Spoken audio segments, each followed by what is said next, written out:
Hello guys, so in this video I tell कि software engineering के जो interviews Singapore में होते हैं वो इंडिया से कितने अलग होते हैं।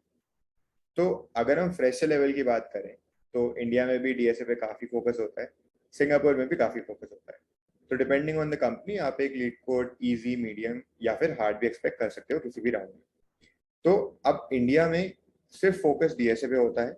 जो प्रोजेक्ट्स भी होते हैं उसको सिर्फ ऐसे देखा जाता है कि हाँ चलो करें हैं, इसको थोड़ा बहुत आइडिया और ये सीख जाएगा क्योंकि डीएसए अच्छा है, प्रॉब्लम सॉल्विंग स्किल्स अच्छे हैं तो मे भी ये कर लेगा। अब सिंगापुर में ये होता है कि ठीक है आपका डीएसए तो टेस्ट कर ही रहे हैं, उसके साथ साथ आपकी कोर नॉलेज को भी टेस्ट किया जाता है।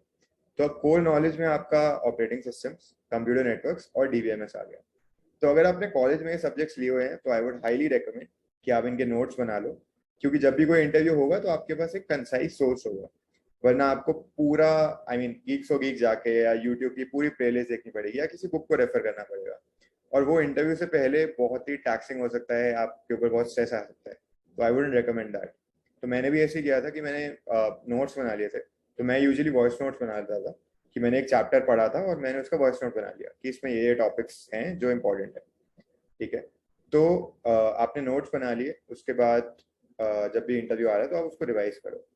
तो आपका डीएसए और कोर नॉलेज यहाँ पे टेस्ट हो रही है। प्रोजेक्ट्स थोड़ा ज्यादा आई वुड से कि यहाँ पे टेस्ट हो रहा होता है, क्योंकि वो आपका एक ओवरऑल बैलेंस चेक कर रहे होते हैं। मतलब ठीक है, DSA is definitely an important part, but आपका और भी चीज स्ट्रांग होना चाहिए, राइट।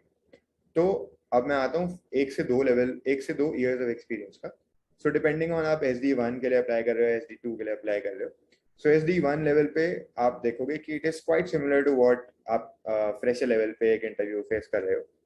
तो सिर्फ फर्क थोड़ा ये हो सकता है कि लेट्स से आपका 1.5 ईयर्स ऑफ एक्सपीरियंस है तो आप सिस्टम डिजाइन के आपसे क्वेश्चन भी पूछे जाएंगे। अब सिस्टम डिजाइन के क्वेश्चन ऐसे नहीं होते कि वो आपको बिल्कुल ही स्क्रैच से सब कुछ बनाना होता है। तो क्या होता है कि लेट्स से आपने अपनी प्रीवियस कंपनी में कोई ऐसा प्रोजेक्ट किया है जिसका कोई यूज केस वो उठा लेंगे और वो अपनी कंपनी के हिसाब से उसको मोल्ड करके आपको क्वेश्चन दे देंगे। तो अब काफी बार ऐसे भी होता है कि जो सिस्टम डिजाइन का प्रॉब्लम होता है वो डीएसए से हो जाता है। कुछ डेटा स्ट्रक्चर्स लग रहे होते हैं उसमें जिससे वो सोल्यूशन हो जाता है। बट काफी बार ऐसा भी होता है कि आपको सिस्टम डिजाइन की नॉलेज होनी ही चाहिए, वो तभी हो सकता है, वरना आप नहीं कर पाओगे।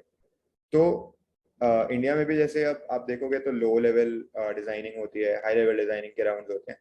तो डिजाइनिंग के पर्पज से आई वुड से SD1 पे भी पूछते हैं, मतलब काफी कंपनीज यहाँ भी पूछती हैं और यहाँ भी पूछती हैं। अगेन, यहाँ पे कोर नॉलेज और बैक एंड या फ्रंट एंड से मैं जैसे बैक एंड इंजीनियर हूँ तो मेरे से बैक एंड के भी काफी क्वेश्चन पूछे जाते हैं। ठीक है। मतलब basically lock, I would say वो सिस्टम डिजाइन से ही रिलेटेड है। बट जैसे लॉकिंग है, ट्रांजैक्शंस हैं, इनके ऊपर थोड़ी ज्यादा डिस्कशन होने लगती है जब आप SD1 के लिए करते हो। अब SD2 के लिए अगेन इंडिया में अगर आप देखोगे टॉप कंपनीज हैं वो अभी भी डीएसए बहुत बहुत अच्छा पूछती है। मतलब अच्छा है, अच्छा इन द सेंस कि हमारे लिए अच्छा नहीं है, बट अच्छे क्वेश्चन पूछते हैं वो। Leet code hard, code forces CD कुछ भी पूछ सकते हैं, मतलब depending on the company level. तो बट सिंगापुर में ऐसा नहीं है। सिंगापुर में अगेन वो एक ओवरऑल फिट देख रहे होते हैं।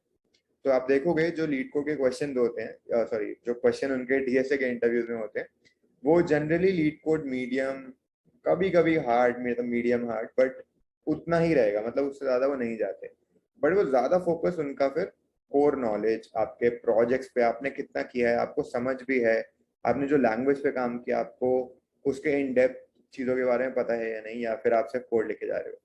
तो आई वुड से आपको अगर सिंगापुर में इंटरव्यू क्लियर करना है तो आपकी कोर नॉलेज डेफिनेटली स्ट्रांग होनी चाहिए।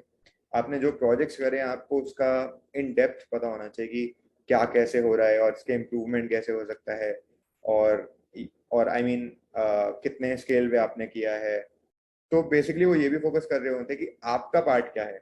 एज इन प्रोजेक्ट तो बहुत अच्छा हो सकता है, आपका पार्ट क्या है, क्योंकि उनको अगर लेट्स से प्रोजेक्ट आपको देना होगा या कुछ पार्ट देना होगा तो वो उसी हिसाब से देंगे कि आपने कितना किया हुआ है, आप कितना प्रेशर ले सकते हो या फिर आप कितना केपेबल हो कोई बड़े टास्क को लेने के लिए, राइट। मतलब आई नो कि आप कंपनी में जाओगे, आप सीखोगे, बट एक एज ए इंटरव्यूअर आप थोड़ा जज तो करते ही हो कि कैंडिडेट कितना अच्छा है, कितने लेवल का उसे आता है। तो this would help there. And coming to the most important point, compensation part, कि जब आप लेट्स से आप डीएसए बहुत अच्छा कर रहे हो क्योंकि आप इंडिया में इंटरव्यूज देते हो तो आपका डीएसए काफी अच्छा है, बट आपकी कोर नॉलेज उतनी अच्छी नहीं है। तो हो सकता है आपने इसके क्वेश्चन आंसर नहीं करे या आपको बैक एंड की चीजें नहीं पता था, राइट। तो आपको ऑफर तो वो देंगे, बट वो अच्छा ही नहीं होगा, मतलब वो लो बॉल होगा, फिर आपको लगेगा कि यार ये ऑफर तो क्या ही दिया है, इसका तो फायदा ही नहीं है। सो आई वुड से अगर आप यहाँ पे सीरियसली इंटरव्यू दे रहे हो तो आपको ये चीज़ें पहले ही स्ट्रॉन्ग कर लेनी चाहिए, ताकि अगर आपको ऑफर मिले तो वो काफ़ी अच्छा मिले, क्योंकि आप टॉप 5 या 10% में आ जाओ, राइट। तो अगर आपको क्लियर करना है तो ये डेफिनेटली आपको ध्यान देना चाहिए। So guys, next I'll be making a video on how to prepare for interviews, and then expenses, tax, savings, all of that, जो कि मुझे पता है कि काफी important है, and a lot of people are waiting for it. So stay tuned.